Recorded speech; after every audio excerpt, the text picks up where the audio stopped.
Boa noite, tudo bem? Eu sou o Wellington Calazans e começa aqui o programa Cafeína, o seu programa de debate das quartas-feiras aqui no Cafezinho. O programa hoje está com a equipe completa e ainda tem convidados. Tem um convidado muito especial, ele é baiano. Quando tem baiano, fica esperto, hein? Baiano realmente sabe das coisas, né, Miguel? Hoje temos dois mineiros, temos uma paulista que é carioca e temos um carioca que é mineiro. Então está bastante distribuído aqui o programa hoje. O Miguel do Rosário, que é o editor do blog, Tássia Camargo está em Lisboa, Tadeu Porto, que está no Rio de Janeiro, não é isso, Tadeu? No Rio de Janeiro.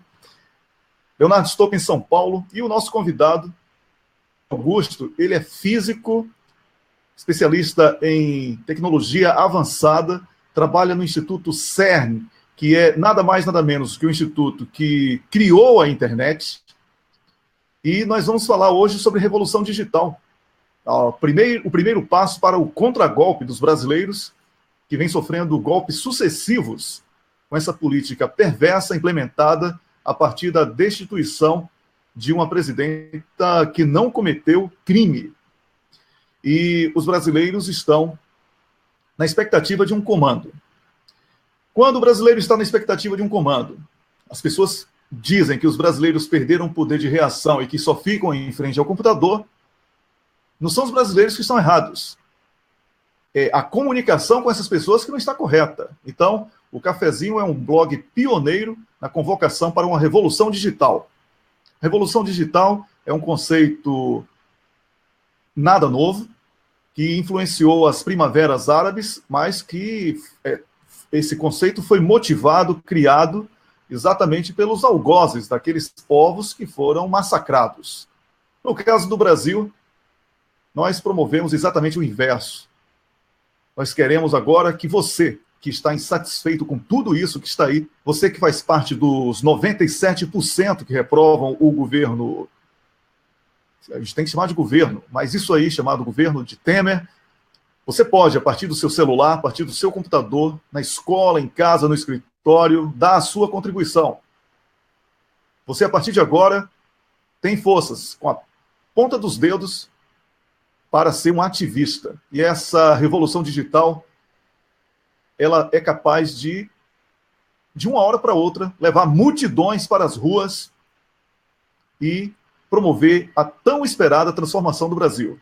O que não dá mais é para conviver com os absurdos que têm sido sucessivos e que beiram o desespero de 3 milhões e meio de pessoas que foram jogadas na miséria, o desespero de trabalhadores que perdem os seus direitos, o desespero de empresários que foram enganados pela Rede Globo e pela turma do golpe de que o Brasil iria melhorar se tirassem Dilma e que hoje estão vendo impostos de importação serem extintos, serem isentados para que os produtos produzidos fora do Brasil entrem e matem a indústria, o comércio e o emprego dentro do Brasil. É um absurdo o que estão fazendo com o país, além da perda da soberania nacional, do desmonte do Estado Social. Sobre tudo isso que nós vamos falar quando falamos sobre revolução digital, e eu começo com o nosso convidado de hoje, o físico Antônio Augusto, que está no interior da França e vai falar com a gente. Boa noite, Antônio Augusto. Pode ligar seu microfone agora para falar com a gente. Seja bem-vindo ao programa Cafeína. Antônio Augusto, você já pode começar falando sobre o papel das novas tecnologias nas revoluções.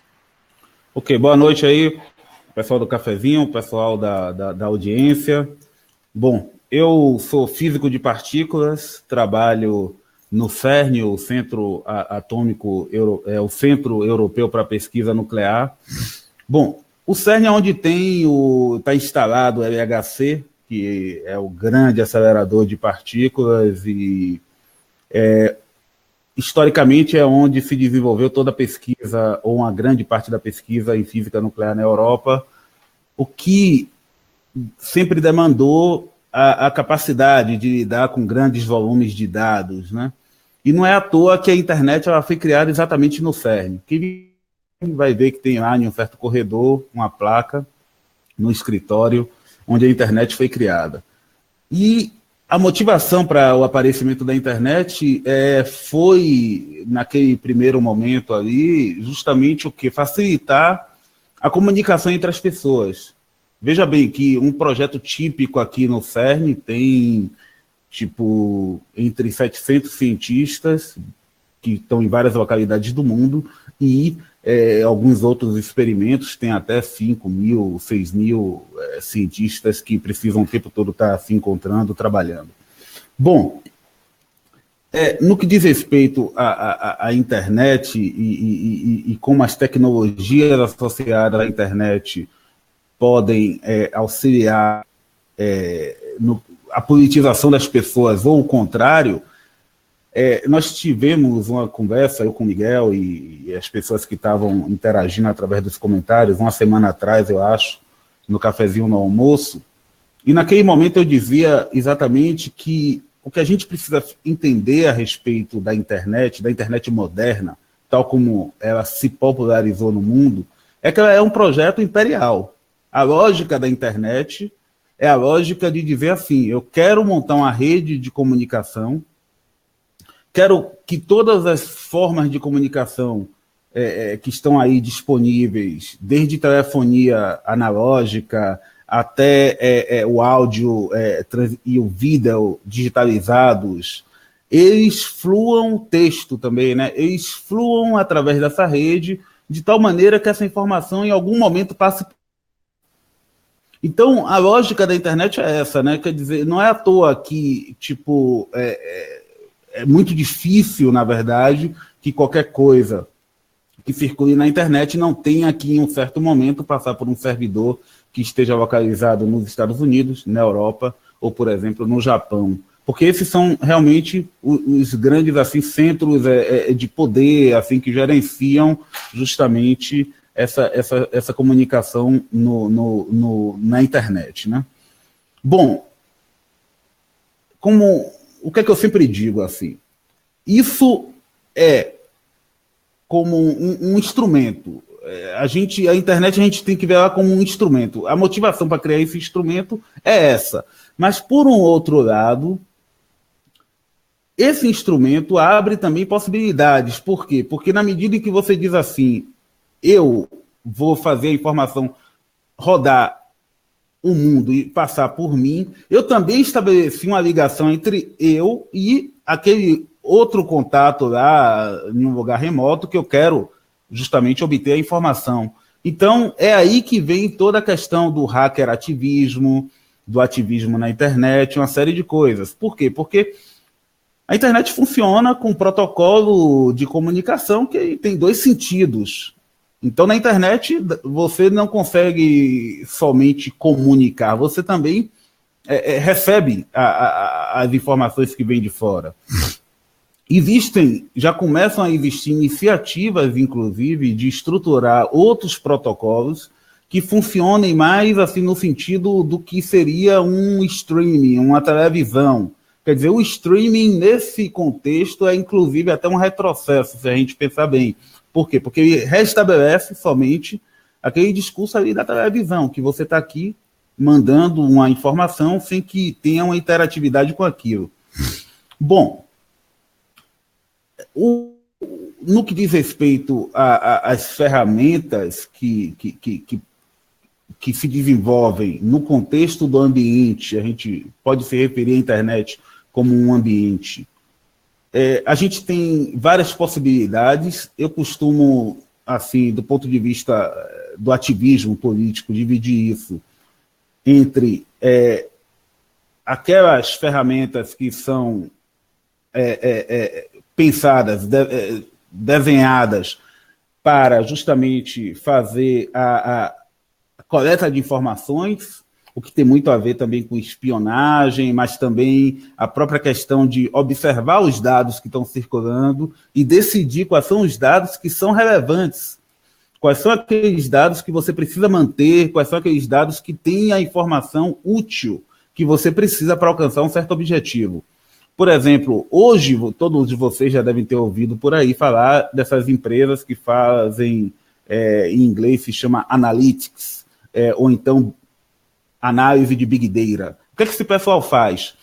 Eles ficam observando o que as pessoas conversam na internet, em salas de bate-papo, em blogs, as informações que circulam no Facebook, por aí vai, e rodam algoritmos que aprendem sobre os hábitos das pessoas, que aprendem sobre a maneira como as pessoas se expressam, a linguagem falada, a linguagem escrita.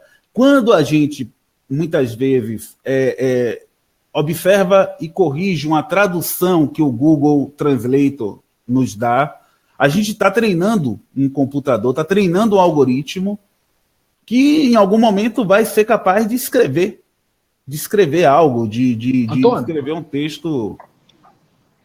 Oi.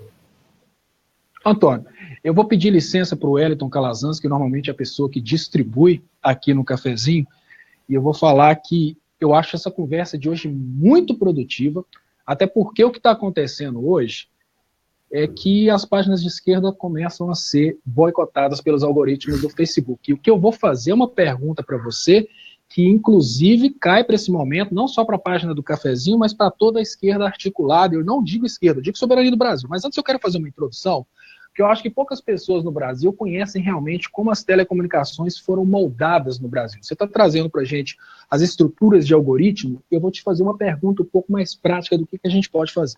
Mas deixa eu dar uma introdução para o povo entender um pouquinho sobre o que é a soberania nacional e as comunicações. Antes no Brasil, antes da Constituição de 88, para uma pessoa ter um veículo de mídia no Brasil, por exemplo, uma emissora de televisão, ela tinha que ser brasileira, genuína, sangue brasileiro mesmo.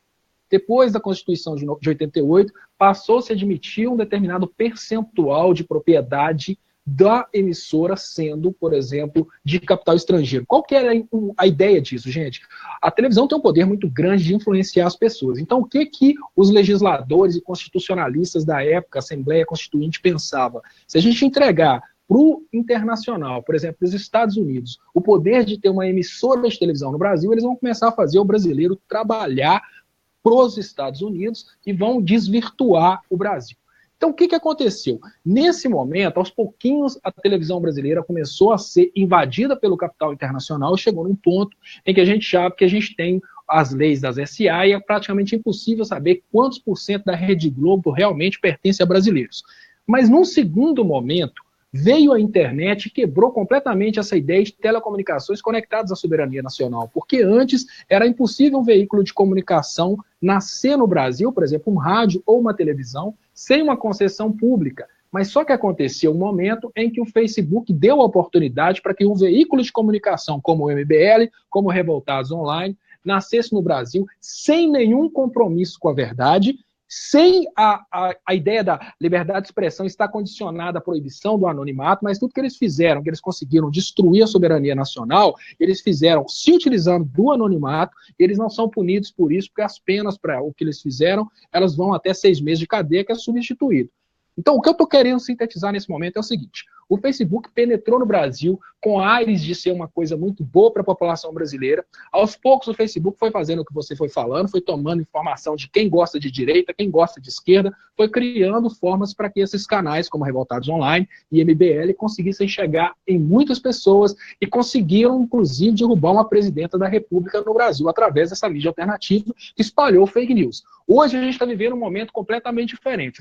O Facebook, que antes não supervisionava conteúdo, agora que eles conseguiram o objetivo dos Estados Unidos, que era de acabar com a democracia do Brasil e começar a venda do patrimônio brasileiro, agora ele já começa a fazer uma supervisão de conteúdos. O nosso material de esquerda, nosso material nacionalista já não chega mais para as pessoas por causa dos algoritmos. O nosso material começa a ser boicotado no Facebook. Então o que acontece? A gente começa a chamar as pessoas para o VK. Mas o que eu vou te perguntar verdadeiramente é o seguinte: na prática, o que eu vejo hoje é o seguinte: nós estamos crescendo outra família Marinho, que dessa vez não chama Marinho, mas chama Facebook e Google. Qual que é a possibilidade de uma estrutura brasileira nascer para sediar uma rede social genuinamente brasileira? Qual que é a possibilidade de nós reproduzirmos, assim como a Rússia reproduziu o Facebook, através do VK, nós como brasileiros, genuinamente brasileiros, conseguirmos criar uma rede social em que os algoritmos não vão boicotar toda a ideologia relacionada aos nossos interesses? Eu entendi. Olha só, eu ia chegar nesse ponto aí. Na verdade, essa é a segunda parte do que eu ia dizer. Basicamente,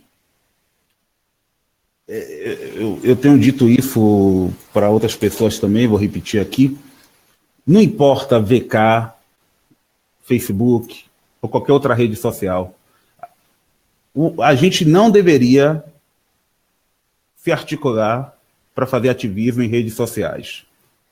Não deveria.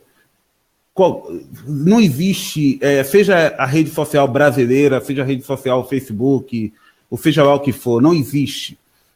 Quando você fala que, por exemplo, agora o Facebook resolveu... Não resolveu, é tudo uma questão de tecnologia. Ao longo dos últimos 10 anos, se você olhar aí o perfil das publicações de ciência da computação, você vai ver que tem pelo menos 100, 150 artigos por mês de pesquisadores trabalhando em algoritmos para desenvolvimento de tecnologia de inteligência artificial, reconhecimento de voz, reconhecimento de escrita de diversos níveis. Basicamente, se você diz assim, vamos criar uma rede social brasileira, essa rede social brasileira vai precisar, para operar efetivamente, de ter servidores robustos dentro do Brasil. Esse servidor, para funcionar dentro do Brasil, vai precisar de ter uma banda de comunicação muito larga, vai precisar ter internet para as pessoas, enfim. Essa estrutura, ela tem sido suprimida desde o início da internet, o aparecimento dela no Brasil. Essa é a lógica imperial da internet. Vocês têm que entender o seguinte, que a internet não é essa coisa abstrata que a gente vê como o acesso àquela página, aquele blog, aquele site. Não, é aquele cabo, a internet é aquele cabo de rede que está passando. É o Wi-Fi do seu sinal que está no ar. Se eu pegar esse sinal seu de Wi-Fi aí no seu escritório que está no ar, você comunicando com o seu roteador, se eu pegar ele, eu posso transmitir ele para qualquer lugar do mundo. E a sua rede não está mais no Brasil, ela já está na internet inteira, já está em todos os lugares. Então, a lógica aqui não é a gente dizer assim, vamos apoiar ou migrar para um serviço, o VK. O VK é o projeto imperial da Rússia lá. É o pessoal da Rússia, da elite russa, entendeu? Que está lá se organizando também para controlar as mentes deles. Sacou? E aquilo está em disputa. Tem ativismo lá, o pessoal que faz ativismo na Rússia, que tenta usar o VK a favor deles, tem um pessoal que opera aquela rede por trás para fazer os mesmos algoritmos, mas a gente não deve se iludir, não deve se enganar. Se amanhã ou depois aparecer uma rede desse tipo, com sede na Venezuela, no Brasil, a gente não tem que entrar, não tem que aderir a isso. Por quê? Porque o simples fato de estar compartilhando informações na internet significa que você está fazendo basicamente o seguinte, ó. Foi o que eu comentei com o Miguel na semana passada. Antigamente, se eu quisesse entender quem você é, onde você está, seus hábitos, como você pensa, eu teria que pagar a preço de ouro um espião para te espionar fisicamente, para ir aí perto de você, observar seus passos, te seguir, para obter esses dados. Quando você entra em uma rede social, você está entregando os seus dados. Você está entregando não só a você mesmo, a sua rede de relações. Ou seja, aí vem como é, então, a pergunta que se coloca é como é que a gente pode, então, se articular, se comunicar nesse ambiente da internet para fazer o ativismo digital, ok? E sem se expor, por um lado, e sem também cair no jogo deles, no jogo das forças que estão aí. Porque não se engane, entendeu?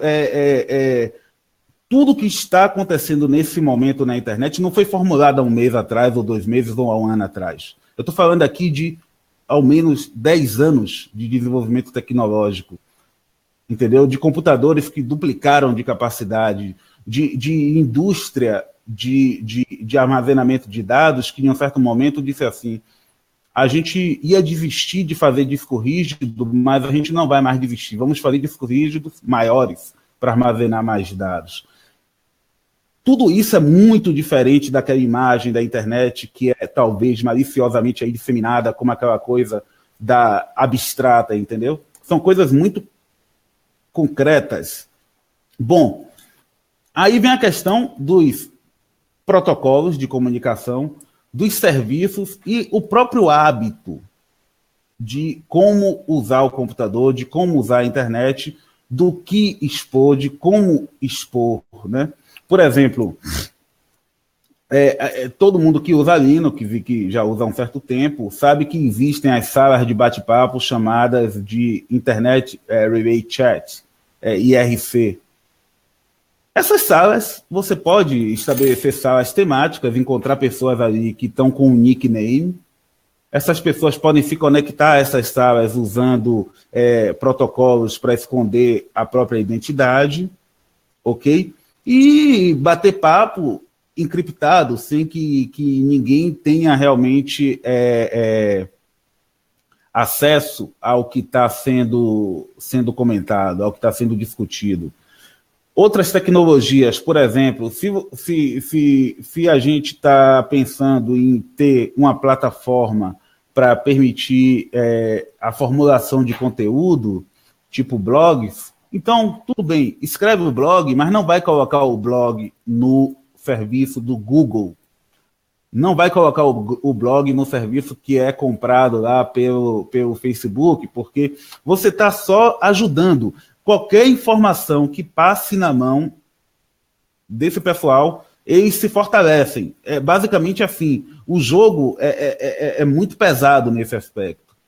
É por isso que os hackers, como os hackers de alto nível, nada nas redes sociais, nada disponível fora do meu computador. No máximo, no meu pendrive, entra no meu computador, sai, e eu me comunico com as outras pessoas, sempre escondendo a minha identidade e por aí vai. Por quê? Porque você tem que negar a eles a informação.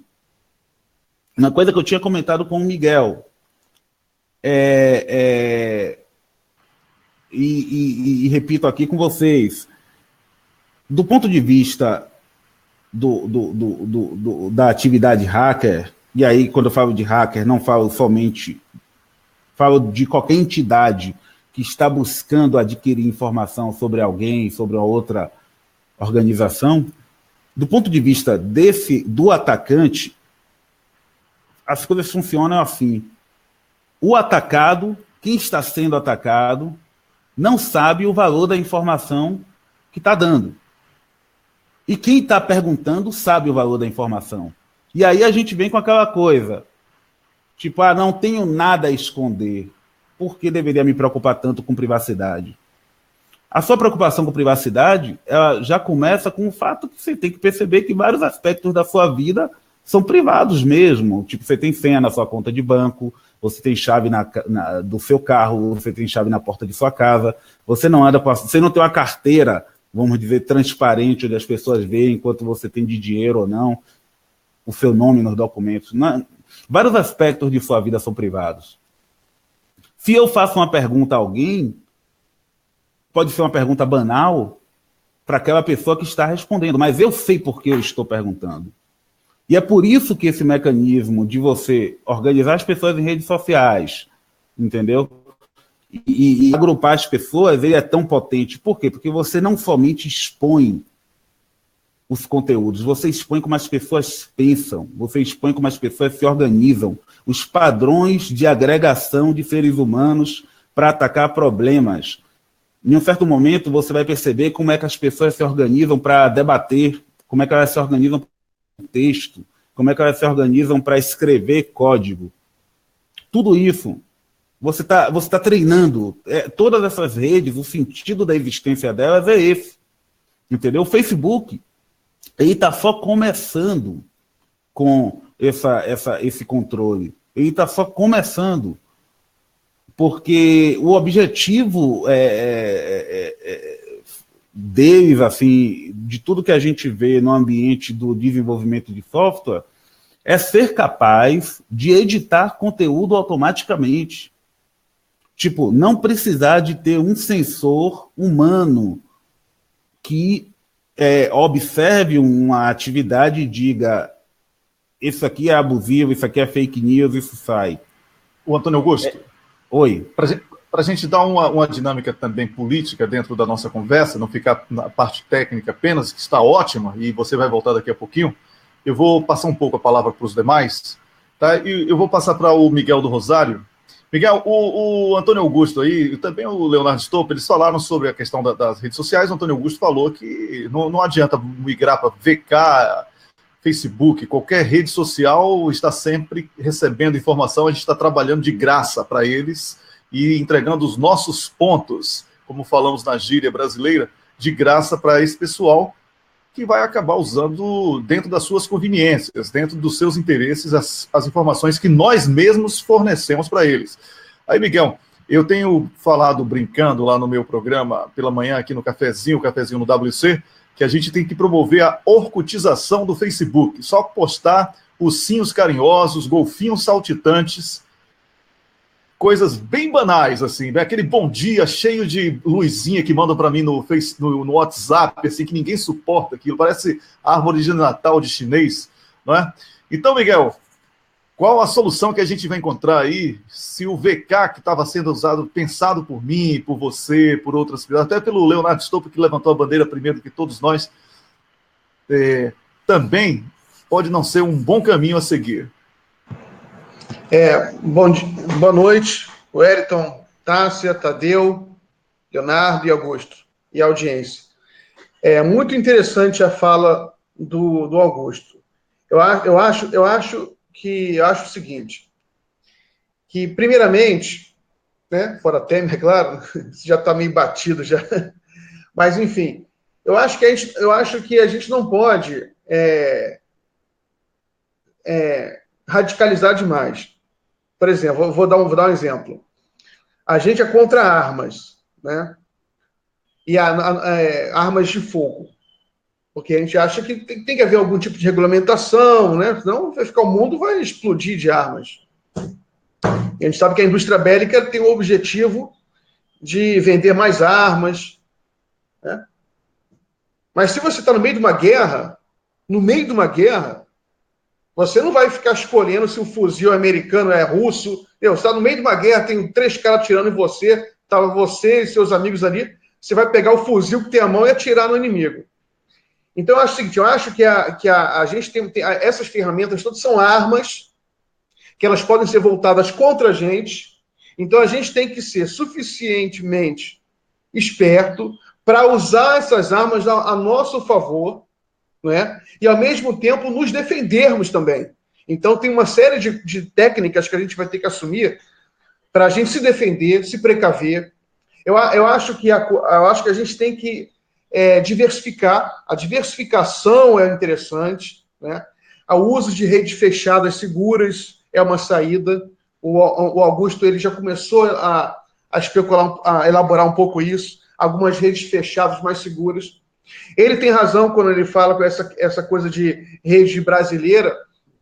A gente sabe muito bem na mão de quem vai cair essa rede brasileira, né? Com certeza não vai ser na mão do Cafezinho do Miguel do Rosário. Essa rede brasileira vai ficar na mão aí da família Marinho, ou do Jorge Lehmann, ou de algum bilionário com condição de pagar esses custos, que vão custar bilhões e bilhões. Então a gente vai sair de um controle para outro. Então, eu acho que, na questão política, sabe, a gente tem que balancear tudo isso, né? É besteira também de falar, não, todo mundo tem que sair agora, todo mundo tem que sair do Facebook, sair do Twitter, sair do WordPress. É besteira. A gente sabe que tem uma luta interna no capital. Essas ferramentas, elas criaram contradições, né? Porque aquilo é usado contra elas também, né? Contra os interesses do capital. Mas o Augusto tem razão. A coisa está só começando. Eu não sei se ficou claro para vocês uma coisa que o Stolper perguntou para ele, que o Stolper ele elaborou uma teoria segundo a qual o Facebook passou a exercer controle de conteúdo de uns tempos para cá. O Augusto ele fez um contraponto que é o seguinte, não é necessariamente que o Facebook tomou essa decisão, é porque tem algumas tecnologias que foram desenvolvidas de uns anos para cá. Depois do Facebook. O Facebook tem um pouco mais de tempo. De uns anos para cá. Tem algumas ferramentas de Big Data, né? Big Data, e de inteligência artificial são recentes. Algumas foram usadas quase que pela primeira vez, assim, de uma forma mais pública, na eleição do Trump, do Donald Trump. O Augusto estava se referindo aí ao Analytics, ele estava se referindo a uma coisa que está sendo debatida muito no mundo hoje, que é uma empresa americana que se chama justamente Cambridge Analytics, que agora parece que o João Dória contratou aqui no Brasil, que é uma empresa que ela coleta dados, Big Data, dados, tudo que você comenta na rede, tudo que você curte, e essa empresa analisa. Aí que está a diferença. A espionagem hoje, ela deixou de ser apenas passiva, de você apenas analisar. Quer dizer, nunca foi, né? Mas a imagem que as pessoas têm da espionagem na rede é que alguém vai estar escutando o que eu digo. Só que já foi muito além disso. O próprio Snowden já tinha falado, isso que o Augusto estava falando. Foram desenvolvidos softwares com inteligência artificial que eles processam as informações e reagem. Ou seja, se você programa um software desse para falar, eu quero convencer todo brasileiro a votar no Dória. Parece papo de maluco, mas não é. O Trump ganhou a eleição assim. Aí esse programa, você programa isso e esse programa ele emite uma mensagem para a pessoa automaticamente. E como aquela pessoa vai reagir... Miguel, só para precisar essa coisa que você está dizendo, que isso é muito importante. Basicamente, o sentido da rede social é entender como as pessoas pensam. O que você quer é o seguinte, imagine, você tem um modelo, ok? Um modelo lá, matemático, científico, que você diz assim, eu acredito, esse modelo aqui eu desenvolvi usando noções de psicologia, de estatística, enfim. E o que eu preciso agora é ajustar os parâmetros desse modelo para que ele realmente funcione para prever e controlar como as pessoas se comportam. Aí você diz, eu preciso de 1 milhão, 2 milhões de pessoas diferentes para poder fazer perguntas, tudo isso.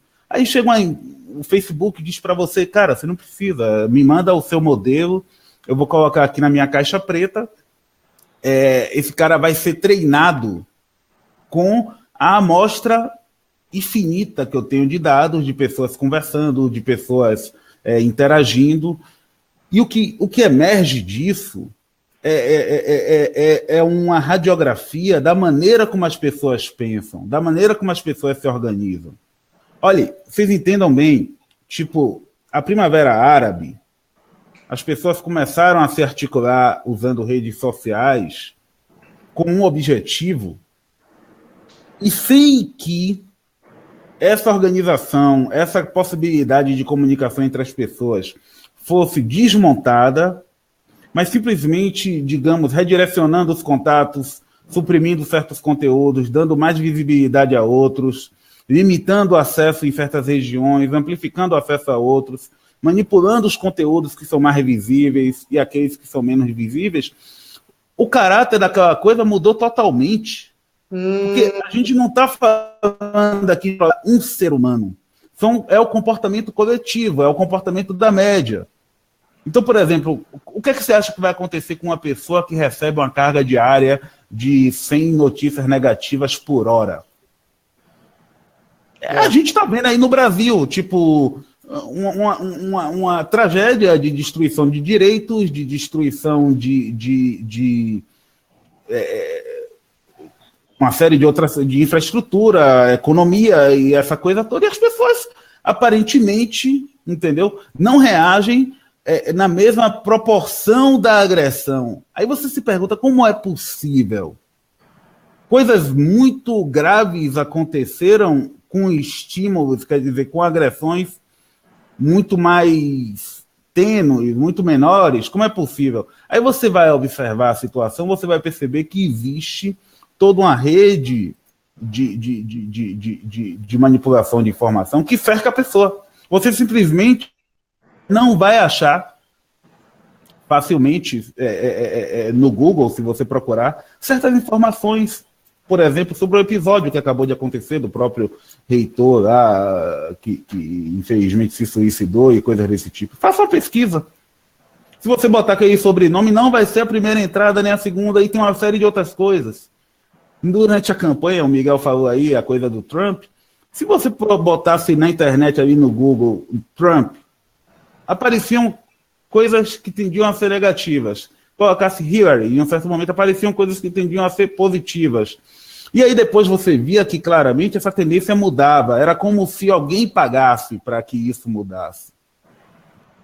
Entendeu? O que eu quero dizer é o seguinte, é que imagine que quando ao entrar na rede social, você já perdeu. Você já perdeu. Para você usar a rede social a seu favor, o gasto de energia que você vai ter, ele é muito grande, porque você vai ter que ficar o tempo todo fugindo desses mecanismos. Como é que você vai fazer, por exemplo, para evitar que seu vídeo seja censurado no YouTube ou no Facebook? Os vídeos agora, certos vídeos em inglês, eles estão sendo, a trilha de áudio deles está sendo olhada por um algoritmo de computador que entende quando tem palavrão, quando tem conteúdo ali que é copyrighted. Aí como é que você faz para abordar isso dentro do YouTube e do Facebook? Não dá. Augusto, eu acho que a gente está caminhando para um cenário muito parecido daquela distopia da Matrix, em que você tem um grupo de máquinas controlando a humanidade e o homem servindo apenas de plantação, né, de meio de energia. Pode ser. É uma metáfora. Seguramente, pode ser. Pode ser. Seguramente, vamos dizer assim, a rede social, ela é a maneira moderna para garimpar, entendeu? A informação, para garimpar a maneira como as pessoas pensam e se comportam. Agora, olha só, para não parecer que a nossa conversa vai ser sempre na direção, assim, do dizer perdemos, não tem jeito. Tem milhões de alternativas, inclusive muito mais acessíveis, fáceis, para negar esse jogo a eles e mudar o jogo. Então, Augusto, faz o seguinte, você vai voltar daqui a pouquinho com um manual de sobrevivência, depois dessa avalanche de notícia ruim que você deu aí sobre a nossa... Eu me senti como na música Paranoia de Raul Seixas, né? Que Deus vê tudo que a gente faz dentro do banheiro. Assim, eu me senti agora totalmente nu depois dessa sua explanação sobre redes sociais. Eu estou falando com o Antônio Augusto, que está no interior da França. Ele é cientista e especialista em tecnologias nucleares, inclusive, e trabalha no CERN, que é o centro de partículas. Se você fala assim, física nuclear, de repente o pessoal está aqui na minha porta. Pois é. Partículas, antes de você passar para o próximo, só para não ficar também com um gostinho amargo na boca, dessa fala, nesse cenário, às vezes, meio apocalíptico, meio pessimista, né? Eu queria só falar o seguinte, que na história da humanidade, né, essas invenções tecnológicas são trazidas, né, pelo processo do capital, elas acabam sempre sendo assimiladas de alguma maneira pela humanidade para ela se libertar, né? E com a internet, com as redes sociais, também é a mesma coisa. A gente usa a rede social para se libertar e vai ser a nossa principal arma na revolução digital. E o que a gente tem que entender os perigos que existem aí, para a gente evitá-los e para a gente usar a nosso favor. Porque esses perigos, eles são oferecidos para todas as pessoas. Então, a gente tem que saber onde está pisando, né? E saber quais armas a gente pode utilizar para a gente melhorar o acesso à informação, sobretudo, porque a coisa mais importante é a gente oferecer informação de qualidade, fugindo desses algoritmos aí, diabólicos aí da grande mídia, entendeu? Então a gente consegue fazer isso através das redes sociais. A rede social é importante nesse sentido. O Augusto ele também não pode negar isso, porque as redes sociais elas foram inventadas para transmissão de conhecimento, para você ter 1000 cabeças pensando ao mesmo tempo sobre o mesmo tema. Então a rede social é importante, sim, para você, para a questão do conhecimento. Então a gente tem que usar a rede social da melhor maneira possível.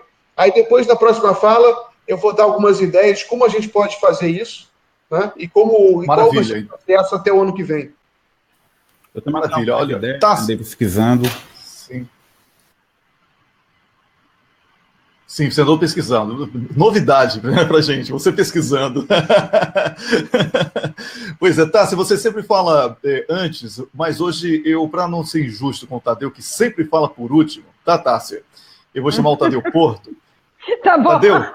Desculpa, mas é porque é tanta informação, tanta tecnologia. Pode passar pra Tássia, tranquilo. Eu tô que nem uma amiga aqui, não, o Tadeu vai falar. Eu tô quase dando um tiro na minha cabeça aqui, como uma amiga minha acabou de mandar aqui para mim. Fala aí, Tadeu. Tô com saudade, Tadeu. Pois é, eu também tô morrendo de saudade da galera. Tadeu, pois é, bem-vindo de volta. O público estava realmente queixoso aí, né? Sua ausência muito sentida. E chegou um momento em que a gente precisa dizer bom regresso à sua casa. O Cafeína é um programa que nasceu em Amsterdã, entre nós três, eu, você e o Leonardo Stoppa, e que sem você não é o mesmo Cafeína, fica uma Cafeína meio broxada, assim, sabe? Então, Tadeu, você é uma pessoa que trabalha com a comunicação também, na área sindical, que precisa influenciar diretamente com mensagens extremamente proativas.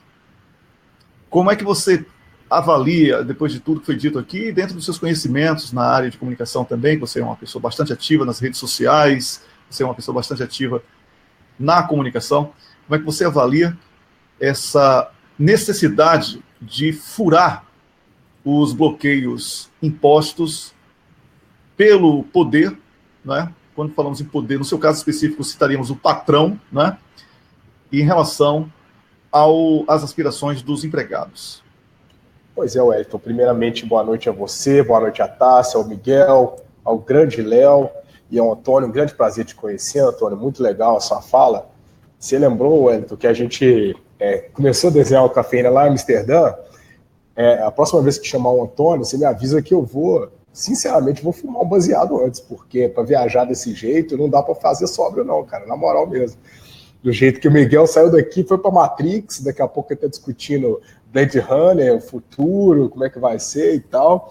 Mas, honestamente, eu gostei muito da sua colocação, porque eu concordo muito com o que o Miguel falou. Aliás, a colocação dele da metralhadora, se tivermos a metralhadora americana, russa, chinesa, de Marte, tanto faz que nós estamos na guerra, eu achei muito interessante, porque é o que eu ia falar, porque a guerra que a gente vive desde os primórdios, que é a famosa luta de classe. Pelo menos quem é marxista como eu acredita na luta de classe, no materialismo histórico, no materialismo dialético.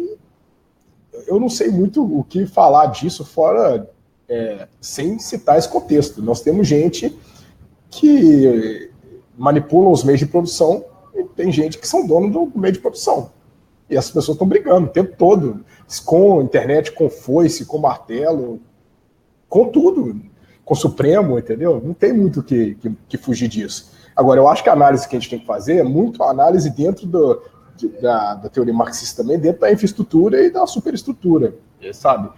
Porque, e aí é claro que eu vou falar aqui um terreno muito espinhoso, porque é difícil entender Marx, muito difícil, eu mesmo acho que eu não entendo quase nada, mas é óbvio que eu sempre procuro ler, porque a filosofia dele é simplesmente fantástica e eu acho ele um gênio, mas o que parece é que os termos da superestrutura estão engolindo a infraestrutura. O que é a internet hoje? A internet hoje é uma superestrutura e está aí o tempo todo, e com isso a publicidade, por exemplo, cresceu demais, e o fetiche da mercadoria parece que está explodindo, e que a pessoa fica cada vez mais alienada do que ela produz Então a gente tem que achar um meio de mudar isso. Agora, como que a gente vai fazer? Sinceramente, eu não sei. O que a gente procura fazer aqui dentro da luta sindical, e aí já te respondendo objetivamente, é bater papo olho no olho com o pessoal. Tem coisa na vida que não tem como mudar. A vida do sindicalista é isso. É você... Coisa mais segura para fazer é essa aí. Eu mesmo estou tendo a oportunidade de estar afastado um pouco do Cafeína, porque mais próximo da vida sindical, afinal nós estamos no meio da negociação do acordo coletivo da Petrobras, e é o primeiro grande acordo feito no meio da bagunça da reforma trabalhista. Então a gente sabe que se eles conseguirem quebrar a categoria petroleira, que é uma das mais organizadas do país, eles começam o efeito dominó para sair quebrando todo mundo. Então dá um trabalho muito grande para a gente. Então o que resta para a gente é sair batendo papo com a galera, olho no olho, no sentimento. Afinal de contas, e tem um amigo nosso aí, o Carlos, que comentou lá no comecinho do programa, separei a fala dele, que eu acho que a gente tem que viver como se fosse um grande livro aberto e ponto final, como se todo mundo conhecesse todo mundo da gente, sem hipocrisia, sem segredo. E como é que vai ser isso? Como se nós fôssemos um grande organismo só funcionando dessa maneira. Eu acho que tem que ser, a gente tem que fazer uma análise muito do ponto de vista filosófico, porque nosso cérebro não mudou, nossa composição genética, fisiológica, se mudou alguma coisa, foi muito raro dentro do nosso espaço de tempo que a gente conhece. A gente não saiu evoluindo demais desde o tempo de Cristo para cá, ninguém virou nenhum super-humano.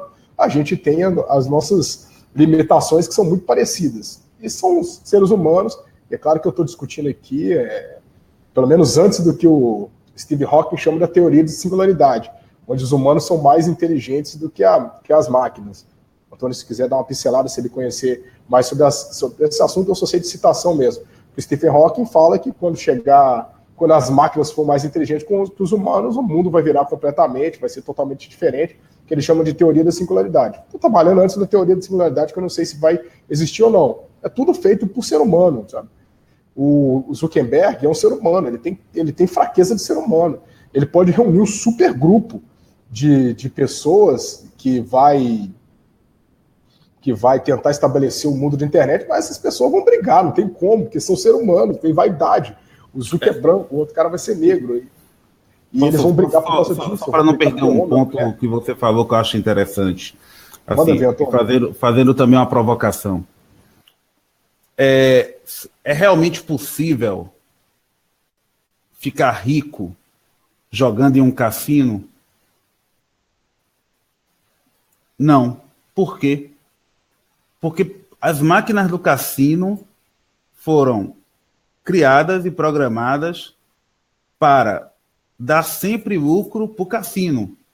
A probabilidade de uma máquina do cassino perder para o cliente, quer dizer, perder, né, para o cassino, o cliente ganhar, ela aumenta exponencialmente na medida em que se perde mais do número de vezes que perdeu. Ou seja, se você diz assim, eu preciso ficar rico e o dinheiro que eu quero está dentro do cassino, é mais eficiente assaltar o cassino ou entrar no cassino e jogar até ganhar?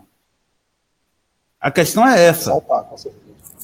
Entendeu? A questão com o que a gente tem que perceber da maneira como as redes sociais funcionam, essas redes sociais que estão aí, mainstreams, tipo Facebook, VK, o que uma vez foi o Orkut. O Orkut foi um experimento, cara. Você está falando aí o Wellington falando de Orkutizar o Facebook. O Orkut foi um experimento. Aquilo dificilmente vai se repetir com o Facebook, porque o Facebook está fazendo uma coisa que o Orkut não fez, que é convergência de mídias. Sacou? Conexão com a internet das coisas, né? Internet of the Things. Porque aquele experimento do Orkut foi aprendido, algumas coisas foram aprendidas ali. Ou seja, se a gente insiste em usar as redes sociais da maneira como elas foram projetadas para justamente serem usadas em benefício do criador, a gente não tem chance. Mas existem maneiras bem efetivas de usar isso, de fazer a infraestrutura que eles montaram trabalhar para a gente. de uma maneira que eles não possam desmontar isso sem desmontar a própria rede. É aquela coisa que eu estava dizendo bem no início da nossa conversa, quer dizer, quando você estabelece conexões, e você, um dos nós dessa conexão, e você diz, eu vou agora fazer as informações passarem por mim, você tem que perceber que alguém que estava lá, que talvez não tivesse como se conectar a você, agora tem também. Ou seja, a coisa vai e volta. Então, quem está se conectando e está organizando a conexão precisa também ficar muito atento para ele também não ser conectado. E tem maneiras de fazer isso.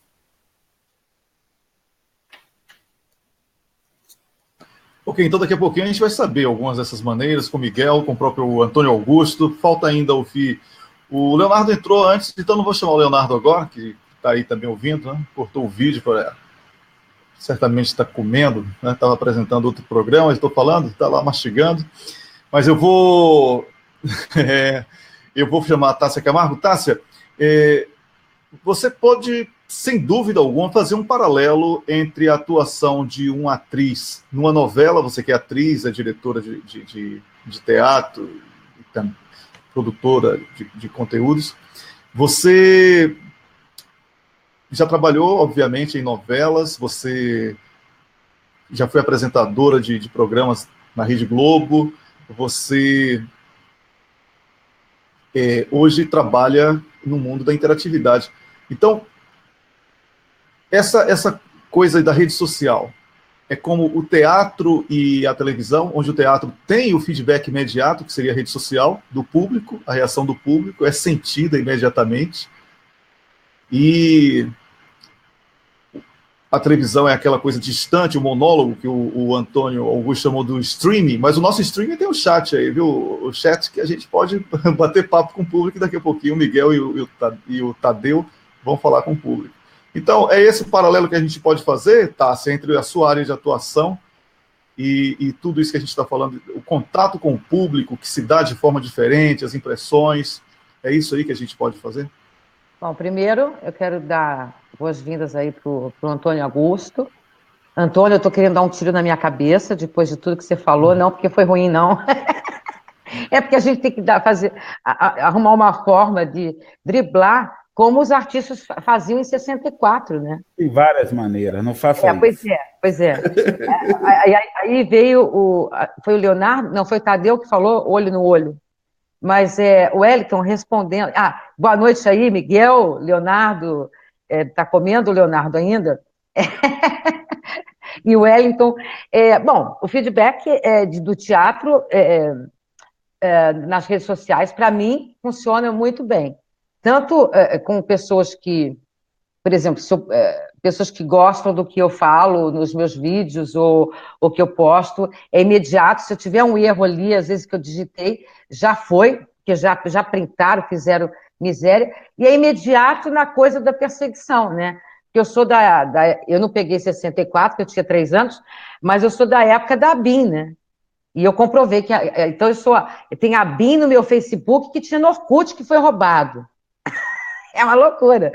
Então, realmente tem que achar uma forma para fazer essa revolução aí que a gente propôs, né, da digital contra golpe, porque outro dia eu postei um negócio sobre a censura da cultura que está acontecendo, né, muito triste isso, e postei uma foto de um espetáculo meu, Wellington, Macunaíma, e que foi um grande marco no mundo inteiro. Eu fui bloqueada, não estou podendo postar vídeo, aí eu boto no meu YouTube, o YouTube vai lá e tira, aí eu tenho que mandar para amigos, que os amigos pegam e deixam o meu nome em azul, e aí entra na minha página e eu compartilho e vou me virando, né? Agora, eu queria, claro, ter uma forma de driblar isso, como em 64 os artistas faziam, porque quando o Antônio Augusto, você falou, Antônio, sobre que porque ele já tem todos os dados, tudo bem, entendi tudo isso, mas que existe uma perseguição com a esquerda, existe, muito grande. Tanto que a minha fanpage, quando ela é bloqueada lá, eu fico meses sem poder postar nada. Então, tem imediato sim, Wellington, tem tanto para o lado bom das pessoas que apoiam, mesmo quando é uma coisa de cultura que eu estou postando, divulgando um filme ou uma peça, ou coisas políticas, né, porque eu sou ativista, e como tem o lado ruim também, que é imediato. Já as pessoas atacam, entendeu? E já, acho que elas têm uma comunicação, não sei com quem aí, porque eu sou bloqueada imediatamente. Isso acontece sempre, sempre, sempre, sempre. Então é isso, mas depois que eu ouvi o Antônio, eu falei, meu pai, como é que vai ser isso? Eu comecei a coçar a cabeça, porque é muita tecnologia, mas é fantástico tudo que ele fala, né? Pois é, muito bom mesmo. Agora, eu queria estar olho a olho, como o Tadeu falou. Ai, como eu queria estar olho a olho com a Aécio, meu pai do céu. Ô, Lucas Arcanjo, o homem manda matar, o homem está solto, e a gente tem que fazer a revolução. Imagine se a Revolução Francesa, se tivesse internet, como é que seria? Hoje não acontecido. Não, como é que seria isso? Não teria acontecido da maneira como a gente conhece. Pois é. Eu hoje parti. Eu vou passar agora para o Leonardo Stoppa. Leonardo, hoje eu sugeri uma coisa pouco medieval, mas é porque eu estava tão chateado com tanto absurdo. O petróleo sendo entregue, escravidão voltando no Brasil, Aécio Neves, senador, e Temer escapando de mais uma, não é? Assim, não existe mais povo, existe um percentual ínfimo de canalhas no poder no Brasil. Então é uma coisa absurda que está acontecendo no Brasil. E aí a revolução é uma coisa imediata, isso e que vai acontecer, já é um sentimento nacional. Essa revolta é um sentimento que une os brasileiros hoje. Lamentavelmente, os brasileiros se uniram dessa forma. Eu sugeri, inclusive, que com 3 pedaços de madeira e uma corda, a gente resolveria o problema de muita gente. Mas isso é pouco tecnológico, né, Leonardo? Você que é um homem, você é engenheiro, você é sociólogo. Fala aí, como é que você avalia essa necessidade de revolucionar sem deter os meios de produção da tecnologia e o monopólio da comunicação internacional, que são essas novas redes? Como é que a gente faz? Ô, Wellington, eu queria antes só emendar um pouquinho no que a Tássia falou. Eu tenho muito medo, Tássia, que se na época da Revolução Francesa tivesse internet, eu acho que muita gente ia estar colocando só carinha de raiva e ninguém tinha que sair nas ruas para pôr o pau para quebrar. Pois é verdade. Eu tenho muito medo disso, então eu acho que a Revolução Francesa nem teria acontecido, a gente ia estar talvez no Luís 25. Mas, enfim, o que acontece, gente? A gente tem que se adequar, não adianta a gente querer adequar a sociedade, a gente tem que se adequar para a realidade, a gente tem que tomar bastante cuidado com o que o Antônio falou, mas eu acho que isso é a nível estratégico, tá? O que acontece? A nível estratégico, a gente tem que ter formas, sim, de se comunicar, para não deixar que as pessoas façam esse mapeamento, consigam analisar a nossa estratégia, mas nós temos que ir no terreno do inimigo para atacar. O que não pode acontecer é nós edificarmos nossas bases no terreno do inimigo, que é o que a gente está fazendo. Um exemplo interessante que a Tássia deu é que ela está com o Facebook bloqueado. Eu também estou com o Facebook bloqueado. Todas as vezes que o meu Facebook foi bloqueado, foi em momentos estratégicos, como, por exemplo, 2 horas antes da morte do Theory, o meu Facebook foi bloqueado. Muito estranho isso. Toda vez que acontece alguma coisa muito bizarra no Brasil, o meu Facebook é bloqueado. Existem 2 possibilidades. Uma que eu não acredito muito é que o Facebook pensa, eu vou bloquear esse cara. E a outra é que um número muito grande de ataques aconteça no meu Facebook exatamente no momento em que eles querem me calar. Isso é uma coisa que eu acredito mais. O meu YouTube está bloqueado por 3 meses e até hoje o YouTube não me respondeu. Todas as perguntas que eu mando relacionadas a outra coisa são respondidas de imediato. Relacionado a isso, a pessoa fala, isso está em análise. Ou seja, eu estou bloqueado de fazer transmissão ao vivo no YouTube por 3 meses. Então, o que eu penso nesse momento? Nós não vamos conseguir tirar a sociedade do Matrix, que é uma analogia perfeita que o Miguel fez. A gente não vai conseguir entrar no Matrix porque nem todos estão preparados para sair de dentro do Matrix. A gente tem que invadir o Matrix, igual acontecia com o pessoal os rebeldes lá da Zion, e dentro do Matrix a gente tem que fazer uma bagunça para tentar tirá-la de dentro o máximo de pessoas possível. Mas para isso a gente precisa ter a nossa Zion, e a nossa Zion tem que nascer de alguma forma. É nesse sentido que eu falei sobre a possibilidade de a gente ter uma forma alternativa de mídia social para as pessoas que já estão fora da Matrix. A gente tem, como é que chama mesmo, Nicolas? Nicolas está aqui comigo, que é a parte interna da Terra, onde tem o núcleo da Terra, onde tem vida no Matrix. Eu esqueci o nome, mas a gente precisa de alguma forma levar as pessoas para essa parte da Terra onde existe inteligência, mas para isso a gente precisa sair do Facebook, igual o Antônio falou de uma forma muito interessante, porque toda a articulação que a gente fizer dentro do Facebook, a gente está entregando para o inimigo. E o medo muito grande que eu tenho hoje, gente, não é só esse não é só o fato de a gente passar informações para o Facebook e o Facebook saber como a gente vai fazer, quando a gente vai fazer, e pior de tudo é o Facebook puxar o tapete da gente na hora que a gente mais precisar. Imagina que todos os momentos em que alguma coisa importante está acontecendo, a gente simplesmente é bloqueado, a gente não pode postar. Será que está certo a gente crescer a nossa influência no Facebook? Imaginar que a gente cresceu a influência sempre que a gente está utilizando uma arma do inimigo emprestada pelo inimigo.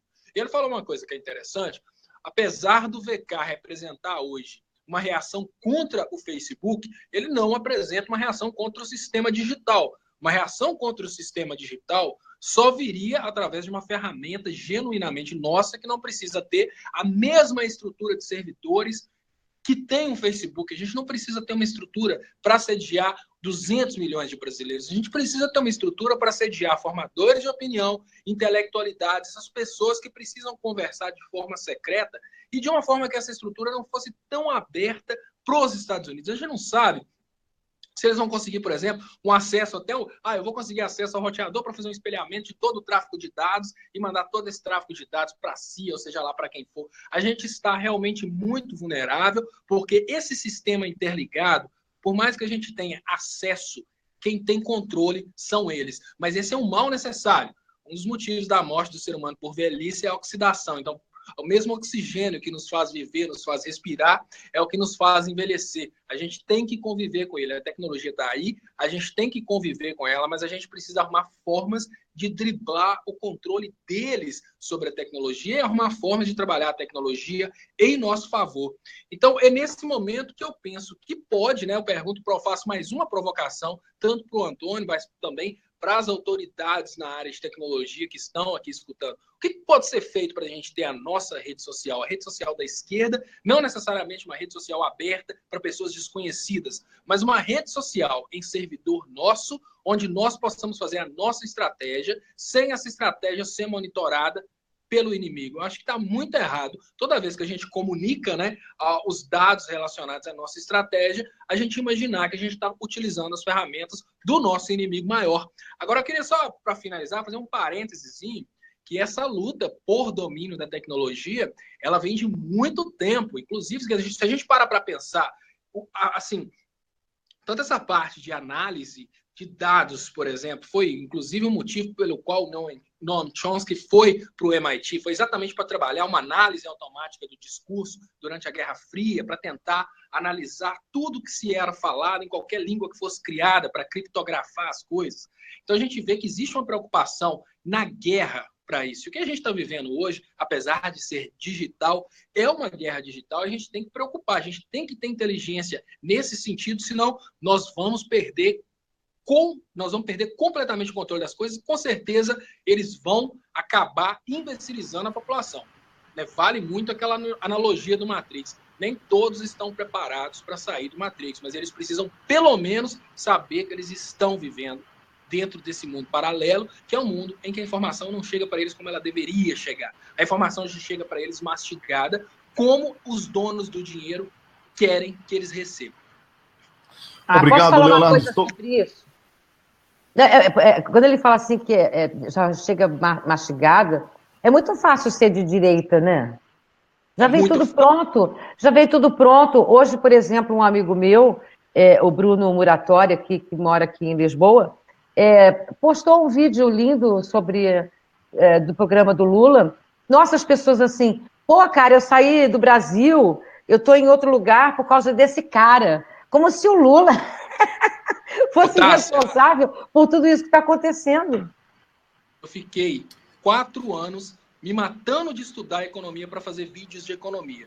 Se eu estivesse fazendo vídeos para a direita, bastava eu ter assistido 2 videoaulas de escola austríaca e qualquer coisa que eu fosse falar, bastava eu falar do seguinte: olha, gente, você sabe por que esse papel é caro no Brasil? Esse papel é caro no Brasil porque o Brasil não tem livre mercado. A dificuldade de montar negócios no Brasil é só liberar o mercado que resolve. Qualquer argumento eles desenvolvem sempre em cima disso. Então eles pegam, não, agora eu vou falar assim, agora eu vou falar da caneta. Uma caneta dessa aqui é um absurdo. A caneta dessa aqui tem 80% de imposto. Se fosse livre mercado... Foi o Lula que inventou, Eu posso fazer um comentário sobre essa questão? Atenção, vamos lá. Ok, então, eu vou começar de trás para frente, da esquerda para a direita. Enfim,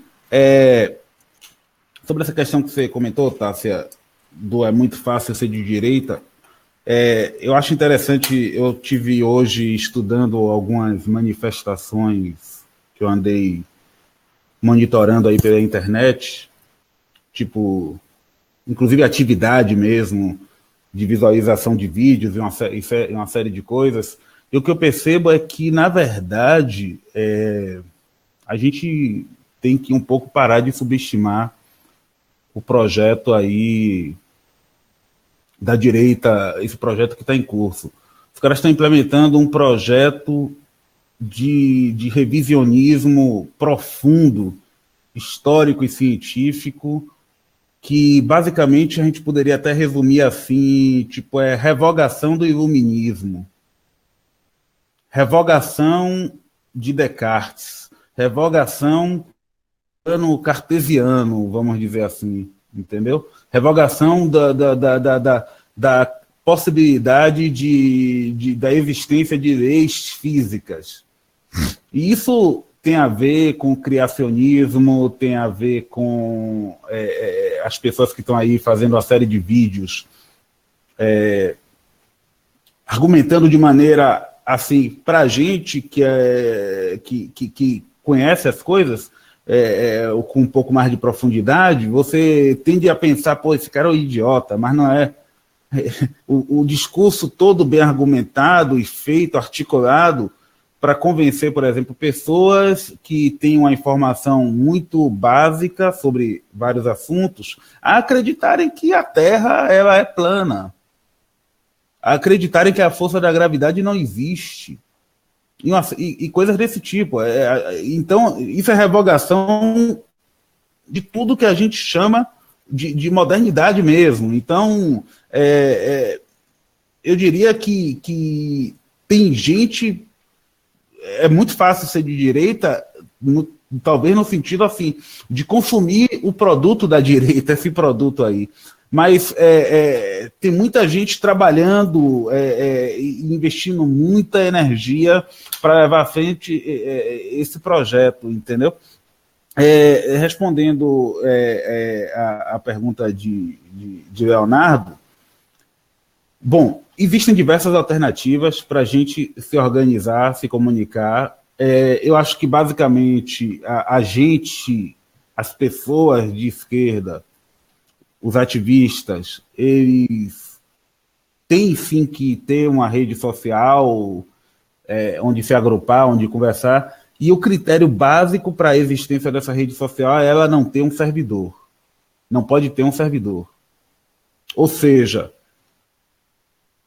a gente tem que voltar aqui às táticas vamos dizer assim, de guerrilha, mas em um contexto de um ambiente agora diferente. Ou seja, não vai ter um QG onde você pega lá todo mundo de surpresa e prendeu todo mundo e acabou. O servidor é isso. Tipo, se você não precisa, na verdade, fazer muita coisa para destruir uma empresa, você só compromete o servidor dela. O servidor é uma coisa tão crítica que o acesso físico ao servidor ele é vetado. O Linux, que é o sistema operacional mais seguro, ele diz assim: eu não posso fazer nada se você permite acesso físico ao seu servidor. Então imagina você organizando a comunidade de esquerda no Brasil, talvez no mundo, e as pessoas de descobre que é servidor que aquele pessoal usa para distribuir o seu conteúdo está em tal lugar. Quantas SWATs, quantos grupos de elite, de polícia vão aparecer lá e levar aquele servidor embora e acabou. E sabe todo mundo. Então, o critério básico é não ter servidor. E aí a gente entra para uma coisa que se chama as redes de comunicação distribuídas, onde basicamente você tem um cliente, você tem uma identificação encriptografada sua, você vai compartilhar essa identificação com pessoas que você confia, que vão compartilhar com outras, e quando você entra nessa rede, você se torna uma espécie de nó nessa rede. Então, as pessoas se conectam a você, você está conectando para outras pessoas e por aí vai. Se você for comprometido por algum motivo, as outras pessoas não são. Isso permite várias coisas, não é só a questão da comunicação furtiva. Isso permite a você disseminar conteúdo. Tem um aplicativo chamado Signal, por exemplo, que tem as mesmas funcionalidades do WhatsApp e é o único aplicativo realmente seguro que existe. O Signal da Whisper Systems, que inclusive é o único que o próprio Snowden disse que dentro de todo o programa do Prisma da NSA, jamais eles conseguiram comprometer esse aplicativo. E o código-fonte desse aplicativo é todo aberto, está na internet, você vê lá o código de computador dele. Por que isso é importante? Porque quando você usa um aplicativo, um programa, um sistema operacional, que você vê que o código-fonte dele está lá disponível na internet, no repositório para você estudá-lo e ver, aquilo é a garantia que ali não tem backdoors, que ali não tem bugs, que ali não tem mecanismos para te espiar. Ainda que você diga assim, eu não sou especialista em informática, eu não sei essa linguagem de programação, eu não vou ler aquele código, alguém vai fazer. Alguém já fez. Em algum momento é auditável. Vocês imaginam que vocês estão usando de repente o Windows e você não sabe o que sua máquina está fazendo. Então, eu acho que essa coisa da rede de comunicação distribuída é uma possibilidade. Existem plataformas desse tipo. Eu estou fazendo um levantamento, em algum momento vou me comunicar com o acesso e informação sobre opções disso. Existem plataformas que podem disponibilizar conteúdo de forma distribuída de diversos formatos, usando diversos protocolos que são bastante robustos, como, por exemplo, BitTorrent, por aí vai.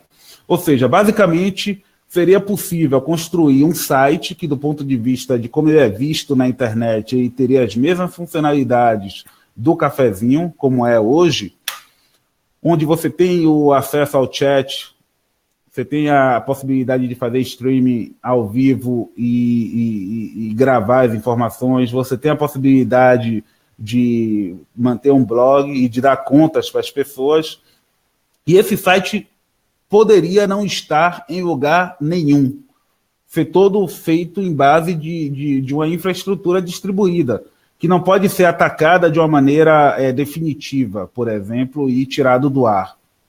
Isso é o que, basicamente, por exemplo, a gente faz no CERN, para analisar dados das colisões de partículas. Nós pegamos os dados e distribuímos em vários locais, de tal maneira que é impossível derrubar a rede de análise de dados. É muito robusta, não dá para derrubar. Entendeu? Mas no nosso caso ainda tem servidores muito grandes.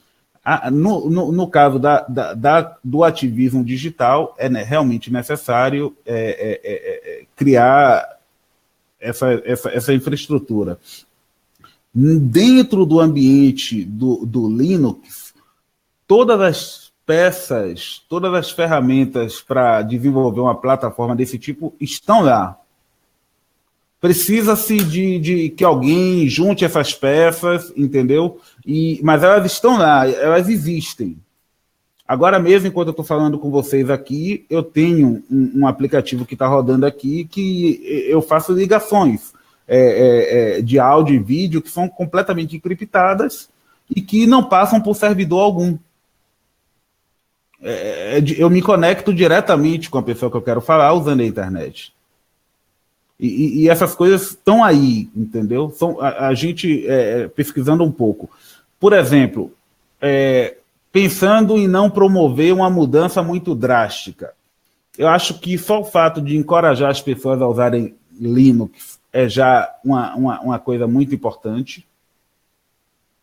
Porque uma vez que as pessoas passam a usar Linux, a consciência das pessoas sobre como lidar com o computador, o que é o ambiente da comunicação, aumenta muito, porque o próprio sistema operacional exige isso de você. Vocês estão estudando Linux aí por esses dias e estão percebendo que vocês passam a ter contato com conceitos, com coisas que você diz, nossa, nunca ia imaginar que o computador é estruturado assim, que funciona dessa maneira. Isso é um mito de que o Linux é complicado, de que as pessoas não podem entender isso. Não, é tudo lógica. Lógica é o nível de conhecimento mais básico do ser humano. Qualquer pessoa pode entender isso. É tudo muito básico. Nós fomos treinados, temos sido treinados para não pensar logicamente no que diz respeito a essas ferramentas. Tem, por exemplo, um programa que se chama desenvolvido pela comunidade de desenvolvedores. É muito comum isso no mundo Linux, que, por exemplo, eu escrevo um programa e coloco na internet e digo para as pessoas, olha, estou escrevendo isso aqui, vocês querem contribuir? Aí várias pessoas pegam e desenvolvem pedaços daquele código e a gente constrói um programa cada vez mais complexo, cada vez mais robusto. Tem um programa que foi desenvolvido assim, se chama Jitsi, que pode se conectar a qualquer rede social que está em atividade no momento. Ele consegue se conectar a todos os protocolos e aí faz uma coisa que é interessante, que ele pode cruzar os protocolos. Então você pode conectar a rede do Facebook com a rede do Google e com a rede privada, entendeu? E direcionar conteúdo de áudio e vídeo. E é um software grátis, aberto, e está disponível na internet para quem quiser usar. Esse software tem o cliente e tem também o servidor dele, que permite que você monte serviços locais, que você pode usar para fazer videoconferência e uma série de coisas. Antônio Augusto, você pode repetir aí o nome do software para que o público possa ter acesso, já que é uma ferramenta que é extremamente... Jitsi. Jitsi. G de gato, a J, J, certo, J, certo. Certo. Sim, é Jitsi. J-I-T-S-I.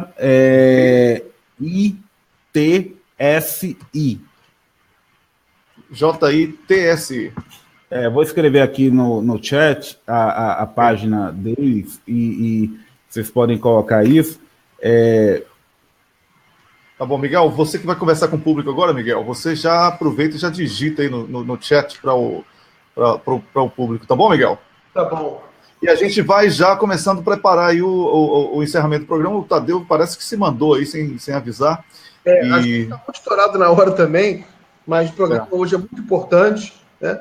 Porque é um programa estratégico, né? Traz informações aí estratégicas para como vai ser a luta a partir desse momento. Eu vou conversar com o público, mas, em primeiro lugar... Só uma coisa rapidinha que eu esqueci de comentar, que me veio à mente agora, é o seguinte, qualquer ferramenta, qualquer plataforma que se desenvolva nesse contexto, ela é automaticamente disponível para todo mundo, tá? No seguinte sentido, se a gente, em um certo momento, convergir para criar uma distribuição, vamos dizer, Linux, que já tem todos esses componentes ali configurados e que funcione, vamos dizer, como se diz, out of the box, a gente pode, essas coisas ficam já disponíveis para as outras pessoas que estão aí fazendo blog também nessa mesma luta. Então, é importante também que essas pessoas se apresentem para poder colaborar com esse esforço, né? Legal, Augusto. Eu acho o seguinte, eu acho que a gente começou o programa parecendo pessimista, mas agora a gente vai terminar mostrando como as ferramentas tecnológicas elas são a abertura para uma revolução de ordem mundial. Né? Por exemplo, o Stopa falou muito aí sobre a questão de montar uma rede no Brasil. Na realidade, a discussão toda, o Augusto falou muito sobre isso, é como a gente pode montar redes sociais mais seguras, mais transparentes. Né? Então, eu acho o seguinte, tem algumas coisas, evidentemente, a gente não pode, não vão cair do céu. Então, a gente tem que ter horizontes. Qual é o horizonte para o homem, para o brasileiro? O brasileiro ele está sofrendo muito isso na pele, porque quando você sofre um golpe, como o Brasil sofreu, todas essas ferramentas que poderiam ser usadas para contestação, e quando a gente sente, sabe, a liberdade sendo tolhida aí também, aí a gente percebe a importância de você ter de redes sociais mais seguras, mais transparentes, regidas por uma regulamentação mais democrática, mais pública. Então, eu acho que, do ponto de vista político, a gente tem que entender o seguinte, que a gente está construindo bandeiras que vão ser abraçadas pelos futuros governos do Brasil e de outros países. E essas bandeiras são como os direitos humanos foram durante muito, muito tempo. Né? E essas bandeiras são a gente criar uma regulamentação a nível internacional, acordos internacionais vão ser assinados pelos países, vão ser discutidos na ONU, né? De você ter redes sociais com protocolos seguros, públicos, gratuitos, redes de comunicação distribuídas. Tudo isso a humanidade vai ter que construir e vai ser uma luta política de cada país, de cada povo, de cada governo, né? Porque esse tipo de coisa não é toda a população que tem noção da importância disso, mas as suas vanguardas que conseguirem espaço político nos governos, elas vão exigir que as suas lideranças políticas defendam essas bandeiras, que são redes sociais seguras, porque isso aí é um direito tão importante quanto os direitos humanos básicos, de você ter o direito à informação, ter o direito de compartilhar isso, e você não ser censurado. Né? Então, isso aí são bandeiras políticas que a humanidade vai ter que defender. Isso aí já está defendendo, só que a mídia corporativa esconde isso, mas está crescendo. Né? Esses vazamentos aí do Snowden trouxeram muito isso à tona.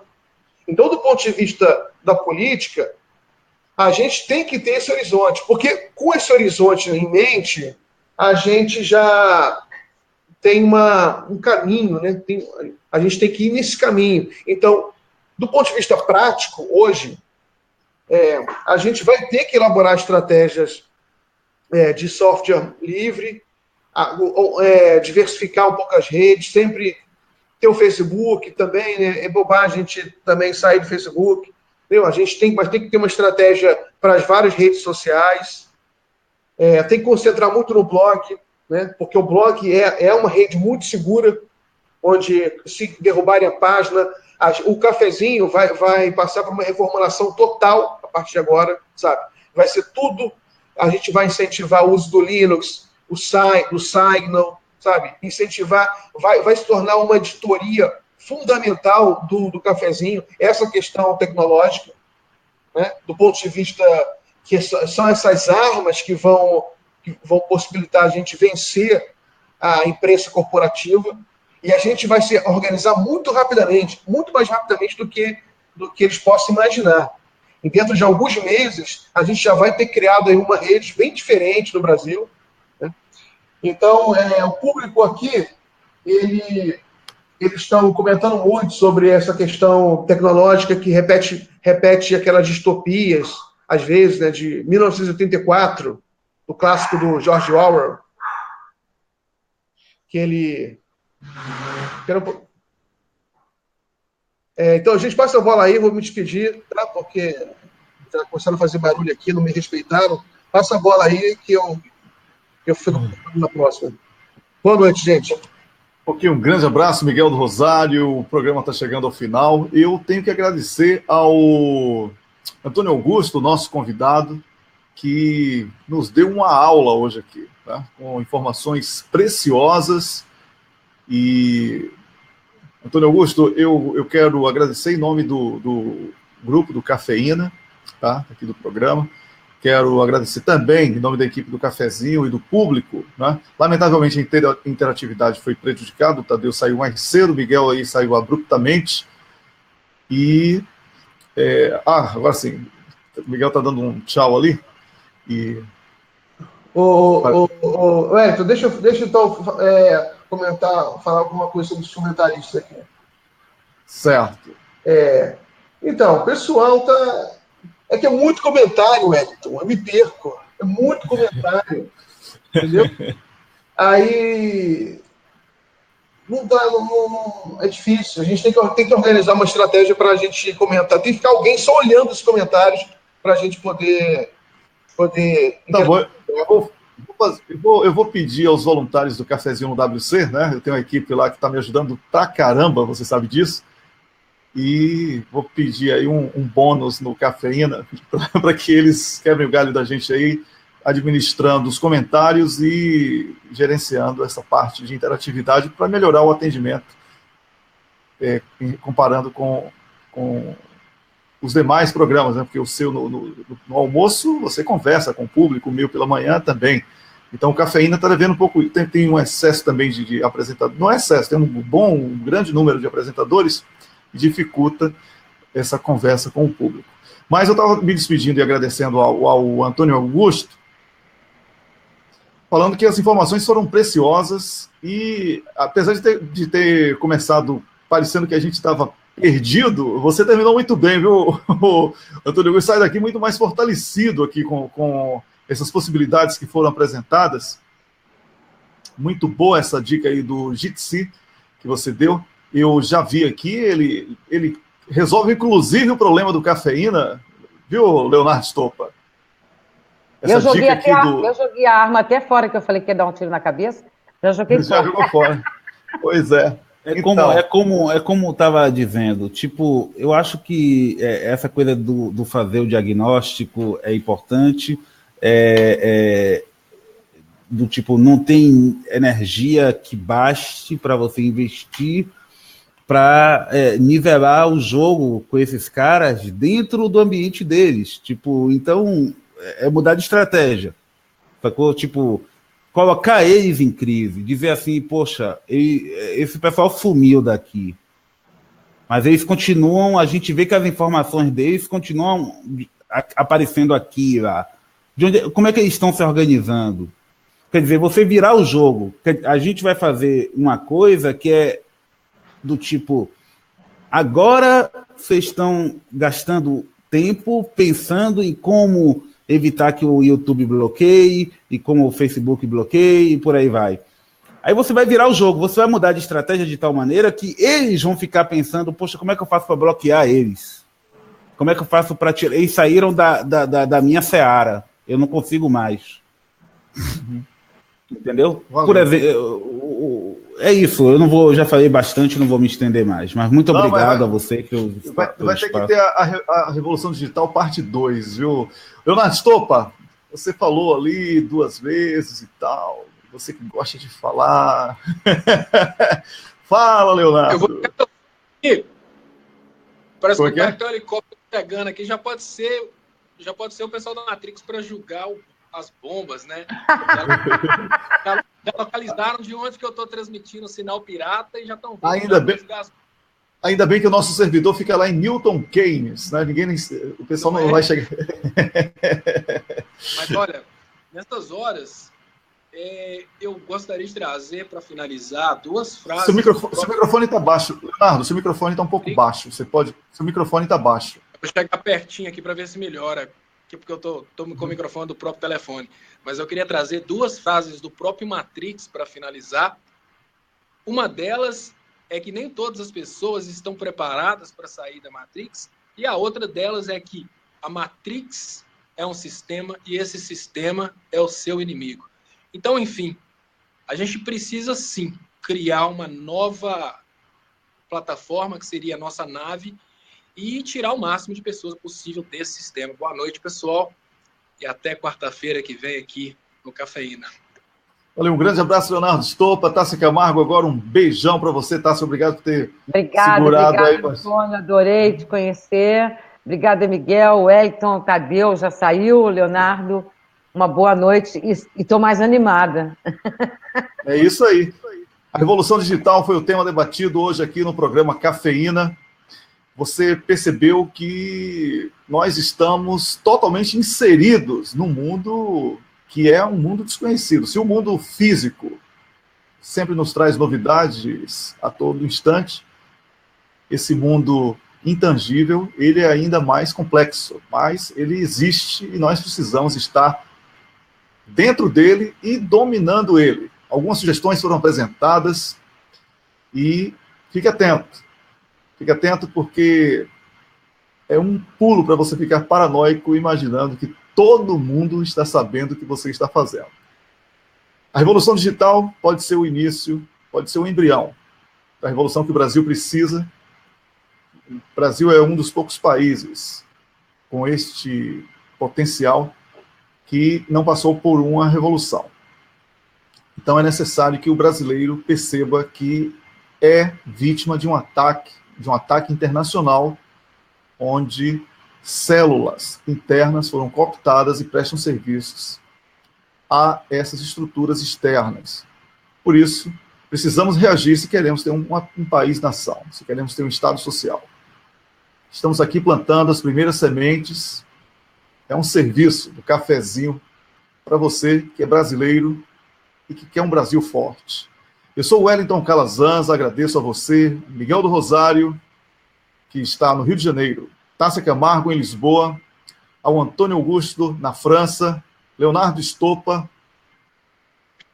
é isso, mandando coraçõezinhos lá em São Paulo, Tadeu Porto, que falou do Rio de Janeiro também, e Cafeína volta na próxima quarta-feira, a partir das 6 horas da tarde, horário de verão, horário de Brasília. Eu volto às 6 da manhã com o programa Cafezinho no WC, e o meu convidado especial é o senador Roberto Requião, que vai estar ao vivo comigo para batermos um papo sobre soberania nacional, sobre o desmonte do Estado Social. Tá bom? Um grande abraço e até às 6 da manhã no Cafezinho no WC, aqui no Cafezinho, no Botando Pilha, em todas as páginas que compartilha. Até lá.